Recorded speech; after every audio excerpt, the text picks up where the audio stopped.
Bienvenidos a Leyendas Mandy. El lugar donde la realidad se fusiona con lo desconocido, y cada sombra oculta una historia aterradora.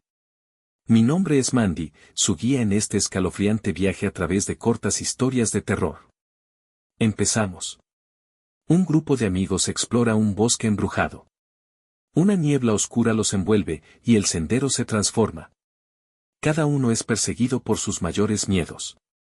Al llegar al centro, encuentran una lápida con sus nombres.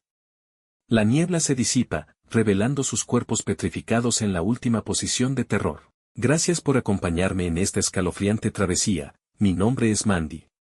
No olvides dejar tu like, suscribirte para no perderte futuras historias. Y si quieres escuchar leyendas del mundo, entra a mi canal.